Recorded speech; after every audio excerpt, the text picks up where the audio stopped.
Trump appointee blocks New York gun law, says Dem legislature may not eviscerate the Bill of Rights.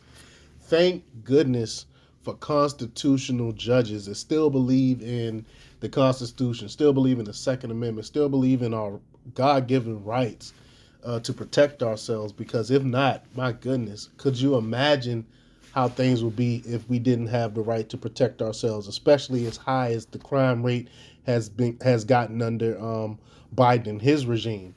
But before we get started, go ahead and hit that like button, share this out so we can get this information out there. Subscribe if you're not already a subscriber, hit that alarm bell so you know when I'm putting out new stuff.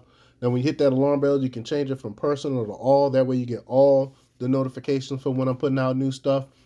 Also, check out my link tree in the description. It has a link to my Patreon where I talk about things I can't talk about here. And there's also a link to my Instagram where I put out even more news to keep you informed. All right, let's talk about this news. New York gun control advocates are enraged after a Trump appointee blocked an unconstitutional gun law from taking effect and then raked Democrats over the coal for attempting to, quote, eviscerate the Bill of Rights. U.S. Judge John Sinatra Jr. Issued an injunction that blocked the law that prohibits people in New York from bearing arms in places of worship.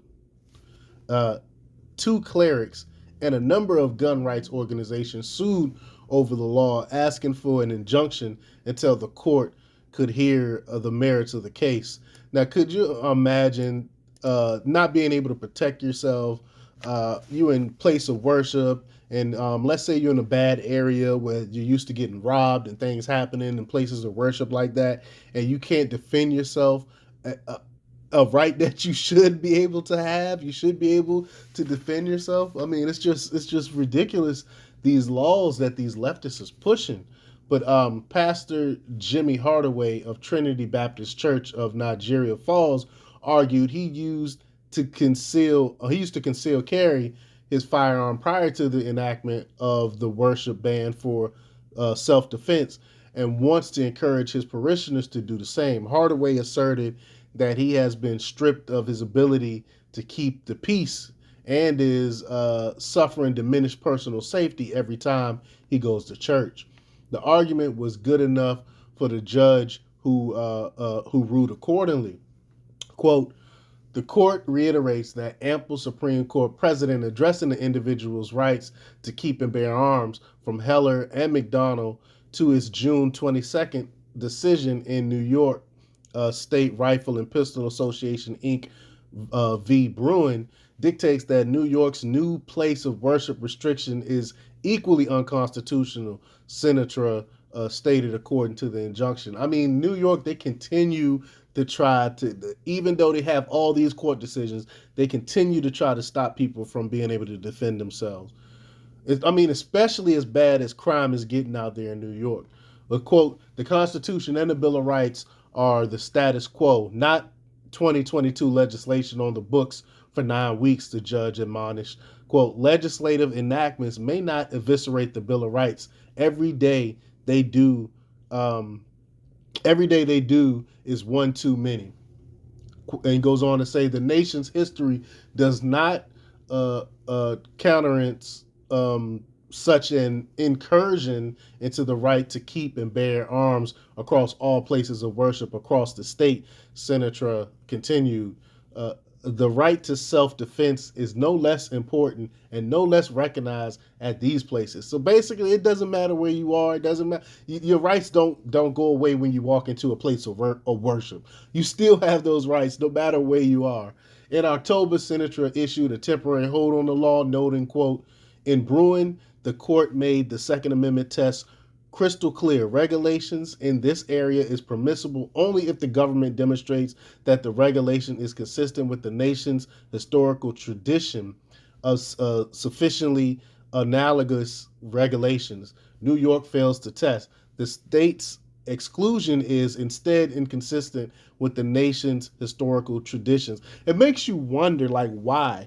Why do they want to take away your right to protect yourself in your place of worship? Why do they say, okay, you can't have a gun right here? They want you the only conclusion you can come to is they want you to be a target. They want you to become a target. In June, the Supreme Court ruled in New York State Rifle and Pistol Association Inc. Versus Bruin that restrictions that stated institutions on carrying concealed firearms violated Americans' Second and 14th Amendment rights, according to the Daily Wire. The case dealt with a 1911 New York State law that centered on the right to a concealed carry permit based on, quote, good moral character and, quote, proper cause.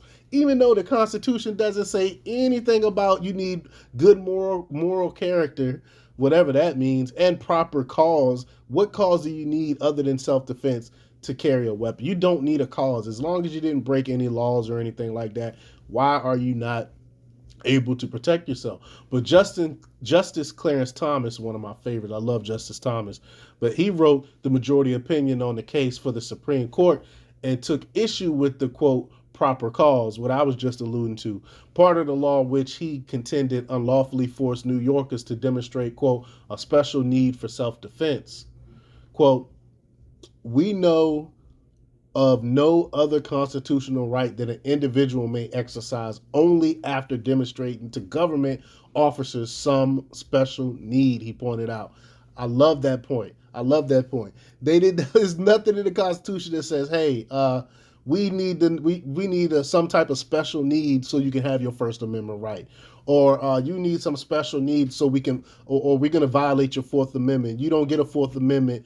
We're going to violate it because you need a special need for us not to be able to search you. Like these things are ridiculous. These things that they add to stuff that the Constitution and the amendments, and there's no amendments that add any of these restrictions to any of these to any of these rights. But he goes on to say, quote, that is not how the First Amendment works when it comes to unpopular speech or free exercise of religion. That was the same point I was making. It is not how the Sixth Amendment works when it comes to defendant's right to confront the witness against him, and it's not how the Second Amendment works when it comes to public carry for self-defense. Amen, Clarence Thomas. That's the exact same points that I was making. But, quote, New York's proper cause requirement violates the Fourth Amendment, in which that it prevents law-abiding citizens with ordinary self-defense needs from exercising their right to keep and bear arms, Thomas surmised. And I agree with all that totally. You know, I'm a firm believer in the Second Amendment. I'm a firm believer in the Constitution. And we have to protect our Constitution at all costs because the left and the Democrats are trying to destroy it. But let me know what you think. Leave your comments down below. Like, share, and subscribe. And check out themarkrepublics.com for the latest in news. Until next time, peace.